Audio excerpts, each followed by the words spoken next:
आप भी दिवाली पे घर सजाना चाहते हो, वो भी फ्री में, तो ये वीडियो बिल्कुल आपके लिए है। बहुत सारे छोटे छोटे टिप बताओगे जिससे आपका काम आसान होगा।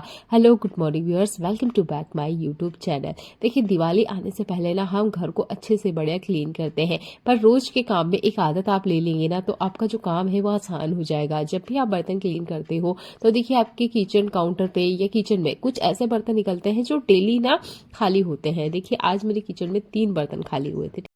जब ये खाली हुए ना, तो मैं इंतजार नहीं करती हूँ, इसे वापस रिफिल नहीं करती हूँ। मैं क्या करती हूँ, सबसे पहले इन्हें वॉश करती हूँ, अच्छे से इसे सुखाती हूँ, उसके बाद ही इसे मैं रिफिल करती हूँ। ये आदत अगर आप अपनाते हो तो किसी भी फेस्टिवल का आपको इंतजार नहीं करना पड़ेगा। उससे पहले ही आपके जो किचन के जितने भी कंटेनर है वो क्लीन होंगे। देखिए, छोटा है इसे भी मैंने क्लीन किया है, बड़ा है, जो भी फूड कंटेनर निकल रहे हैं सबसे पहले उन्हें क्लीन कर लीजिए। किचन काउंटर को और किचन को क्लीन करने में बहुत ज्यादा हेल्प करती है। छोटी सी है पर बहुत ज्यादा ही काम आती है। आप अगर महीने के एंड में या हफ्ते के एंड में क्लीनिंग करते हो तो फिर काम बढ़ता है। अगला यूजफुल हैक मेरा इन पॉलिथीन से जुड़ा हुआ है। देखिए, इस पॉलिथीन को देख के कौन सी महिला परेशान नहीं होती। हर महिला को बहुत ज्यादा तकलीफ होती है जब इस पॉलिथीन को वो डस्टबिन में डालती है, जो तो बहुत ज्यादा होती है। मैं बिल्कुल नहीं चाहती कि जो वन हैंडेड पॉलिथीन मैंने एक बार यूज कर ली है इसको मैं डायरेक्ट डस्टबिन में फेंक दूं, क्योंकि देखिए, अगर मैं ही कचरा बाहर फेंकूंगी तो ये कचरा कूड़ा बन जाएगा। तो मैं चाहती हूँ कि मेरे ये छोटा सा आइडिया आप भी अपनाएं और आपका जो घर है वो भी सजेगा और आपके पास ना बैंगल जरूर होगी। देखिए, हम महिलाएं हैं, हमारे पास जरूर बैंगल्स होती है, कुछ पुरानी हो जाती है, उनका ही यूज करना है, जैसे मैंने भी आपको दिखाया। तो यहाँ पर एक बैंगल है मेरे पास, ये मैं आपको दिखा देती हूँ। और ये देखिए पॉलिथीन, सिंपली ये पॉलिथीन आपके घर में जरूर होगी। जब भी कुछ सामान आता है तो पॉलिथीन जरूर आती है। तो क्या करना है, इस तरीके से अपने बीच में इसे रखना है। सिंपल कॉर्नर में एक जगह सारी पॉलिथीन इस तरीके से इकट्ठा कर लीजिएगा। ये देखिए, आपको देखने में बिल्कुल दिख रहा होगा आसानी से कि आपको क्या दिखा रही हूँ। अब आपने क्या करना है, एक थ्रेड लेना है और यहाँ पर अच्छे से इसे टाई करना। 4-5 बार इस तरीके से घुमा दीजिए, इसके बाद में नोट लगा दीजिएगा, जिससे ना ये खुले नहीं। ये करना बहुत जरूरी है। आप यहाँ सेलो टेप का इस्तेमाल ना करें, वो खुल जाती है। तो आप ना ये धागे का ही इस्तेमाल करें। इस तरीके से देखिए, जैसे मैंने आपको करके दिखाया है। अब एक सीजर आपने लेना है और थोड़ा सा ना नीचे की तरफ से आपने कट करना है, जैसे मैं आपको दिखा रही हूँ। देखिए,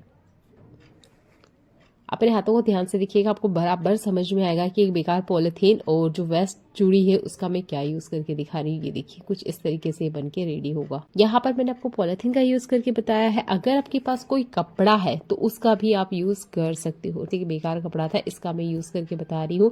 अगर आपके पास कोई नेट वाला कपड़ा है ना, तब तो सोने पे सुहागा हो जाएगा। जो भी चीज हम बना रहे हैं ना, वो बहुत सुंदर दिखेगी। तो मैं बस नॉर्मल एक कपड़े पे आपको करके दिखा रही हूँ। सिंपली नोट लगाने हैं, जैसे मैंने भी आपको दिखाया। इस तरीके से आप यहाँ पर बहुत सारे बना सकते हो, जैसे मैं आपको दिखा रही हूँ। फिर से इस पे नोट लगाना है, टाइटली नोट लगाइएगा, नहीं तो ये खुल जाएगा। 3-4 बार इस तरीके से लगाओगे ना तो आराम से लग जाएगा। अब देखिए, ये भी एक जो चूड़ी है बन के रेडी हो चुकी है, इसे भी हम कट कर लेते हैं। तो इस तरीके से ना काफी सारे बना लेना है, जितने आपसे बने उतने बना लीजिएगा। अब देखिए, जो बचा वो पॉलिथीन का टुकड़ा है या जो कचरा है, इसे भी बिल्कुल नहीं फेंकना है। जब भी किचन किराना आता है तो बहुत सारी पॉलिथीन मेरे घर में भी निकलती है, मैं उन्हें फेंकती नहीं करती। क्या हूँ, चलिए ये दिखा देती हूँ। सारी पॉलिथीन को इकट्ठा कर लीजिएगा। अब एक बड़ी पॉलिथीन के अंदर आपने इसे डालना है। ये साइड में जो एक्स्ट्रा लेस जैसे निकल रहे हैं ना, इनको भी मैं इसके अंदर ही डाल दूंगी। ये देखिए, सारे इस तरीके से एक बॉल बनाइएगा, बहुत छोटी बॉल बन जाती है। इसके बाद में जो एक्स्ट्रा पार्ट है ये भी अंदर डाल देना है। आप जैसे जैसे इसे फोल्ड करते जाओगे ना, आप खुद देखोगे कि यहाँ पर ना एक बॉल बन रहा है। ये देखिए, अंदर की तरफ से मैंने ऊपर वाला जो पॉलिथीन है वो थोड़ा सा बढ़ा लिया था और ये देखिए एक बॉल बन के रेडी हो चुका है। अब इसे बांधने के लिए भी हम अगेन धागे का ही यूज करेंगे। ये देखिए, इस तरीके से धागा पकड़ना है, 4-5 बार अच्छे से मोड़ लीजिएगा या इस तरीके से घुमाइएगा इस पे, और यहाँ पर भी नोट बना के रेडी कर लीजिएगा। यहाँ पर पॉलिथीन का कलर वाला पॉलिथीन है आपके पास तो बहुत फायदेमंद रहेगा आपके लिए। वो पॉलिथीन देखने में ज्यादा सुंदर लगती है। तो अच्छे से नोट लगा लिया है, अब इसे तोड़ लेते हैं। अब आप सोचोगे ये क्या चीज बनाई है, चलिए ये दिखा देते हैं आपको। तो फाइनली ये जो एक छोटी सी बॉल है ये भी बन के रेडी हो चुकी है। काफी सारी चूड़ी से जो हमने इस तरीके से रिंग रिंग बनाए थे ये भी बन के रेडी हो चुके हैं।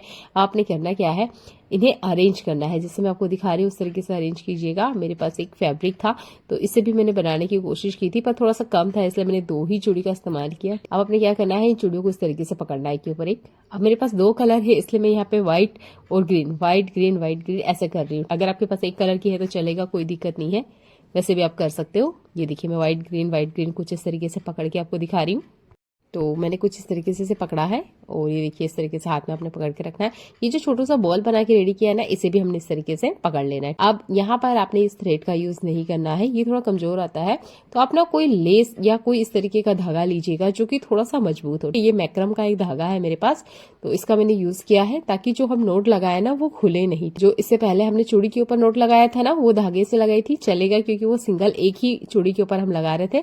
पर यहाँ पर हम करीबन 8 से 10 चूड़ियों को एक साथ बांधने की कोशिश कर रहे हैं। तो जो भी धागा आप लो ना, वो थोड़ा मजबूत लीजिएगा ताकि बांधने में भी आपको आसानी हो और ये खुले नहीं और टूटे भी नहीं। तो इस तरीके से देखिए मैंने अच्छे से बढ़िया से यहाँ 3-4 बार घुमाया है। 2-3 में नोट लगा लूंगी कुछ इस तरीके से।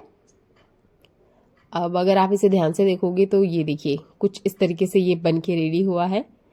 अब आपने क्या करना है, ये जो चूड़ियां है ना, इनको हल्के हल्के से आपने फैलाना है। ये देखिए ये कुछ इस तरीके से फ्लावर जैसा आपको दिख रहा होगा। ये देखिए यहाँ पर मैंने आपको एक ही बना के बताया है, आप बहुत सारे बना सकते हो। अब आपके पास अगर कोई बेकार बॉक्स है तो उसे पेपर से इस तरीके से कवर कर लीजिएगा। मैंने पहले आपको ही बनाना बताया था, बस इसी के अंदर ना मैं आपको इसे लगा के दिखा रही हूँ। ये देखिए एक बेकार सी चूड़ी, बेकार सी पॉलिथीन से बहुत अच्छी चीज मैंने आपको बताया है बनाना। तो उम्मीद करती हूँ आप इसे अपनी लाइफ में जरूर बनाएंगे और जो बेकार पड़ी हुई चीजें हैं उन्हें आप बिल्कुल भी नहीं फेंकेंगे। कांच की चूड़ी का इस्तेमाल मत कीजिएगा।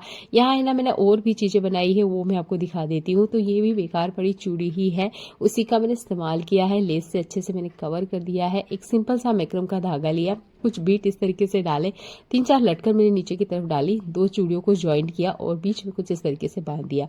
जब भी मेरे पास फ्री टाइम होता है, आधा घंटा, 1 घंटा या 15 मिनट, मैं कुछ चूड़ियों से जुगाड़ करती रहती हूँ। तो यहाँ पर देखिए मैंने तोरण बनाया है जो कि नॉर्मल है, सिंपल है, कोई भी इसे बना सकता है। बस बीट की आपको जरूरत पड़ेगी, चूड़ियों को ज्वाइन करना है और देखिए आराम से तोरण बन जाते हैं। ऐसे स्पेशल हैक के लिए चैनल को सब्सक्राइब करें। अगला यूजफुल हैक देख लेते हैं। देखिए घर में अगर बच्चे हैं, बड़े हैं, तो देखिए कुछ ना कुछ सामान ना हमारे घर में डेली निकलता है, जिसकी कोई लिस्ट नहीं है कि स्पेशल एक ही चीज निकलती होगी। तो मैं जब भी घर को क्लीन करती हूँ, मुझे कुछ ना कुछ सामान ऐसा है जो निकलते हुए मिलता है, जो कि डस्टबिन में जाता है। अब यहाँ पर जितना आप सामान देख सकते हो ये सारा है प्लास्टिक का।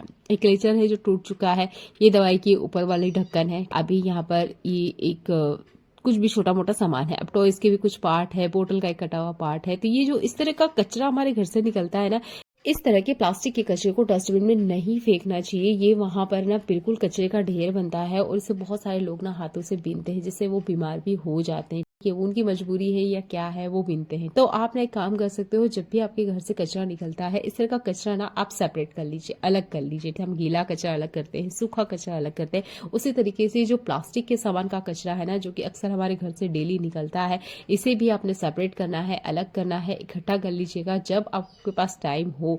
आप इसे कबाड़ वाले को दे सकते हो या जो कचरा गाड़ी आती है उन भाई साहब को भी आप दे सकते हो, पर आप सेपरेट करके दीजिएगा। गीले कचरे, सूखे कचरे, इन दोनों में मत ऐड कीजिएगा। ये खराब तो नहीं होता है, पर हाँ ये दूसरी चीजों को खराब करता है, हमारे एनवायरमेंट को खराब करता है। तो देखिए मैंने एक पॉली बैग का यूज किया और जितना भी प्लास्टिक का कूड़ा निकलता है वो सारा का सारा मैंने इसमें इकट्ठा किया है। ये जब भर जाता है तब मैं इसे कचरे वाले जो गाड़ी आती है उन्हें दे देती। कचरे को सेपरेट करने में आसानी होती है। ये सारी चीजें रीयूज की जा सकती है, जिन्हें रीयूज करना है वो कर लेते हैं, जो नहीं करना चाहते वो इस तरीके से एक बड़े पॉली बैग में इस तरीके से इकट्ठा कर लीजिए। इसके बाद में आप इसे डस्टबिन में या कचरे वाली गाड़ी वाले भैया को बताइए कि आपने जो प्लास्टिक का कचरा है ये अलग करके दिया है। अगला यूजफुल हैक मेरा इस तरह के सॉस या कोई भी ऐसा फूड जो कि इस तरीके के पाउच में आता है, कोई सा भी पाउच हो सकता है, ठीक है, मैं किसी स्पेशल पाउच का नाम नहीं ले रही हूँ, जो भी आपके पास है इसको ना आप फ्रिज में रखते ही होंगे। देखिए बहुत बार क्या होता है, हम कितनी भी सावधानी रखें हमारे हाथ जल जाते हैं, गर्म पानी लग जाता है या गर्म तेल या गर्म दूध,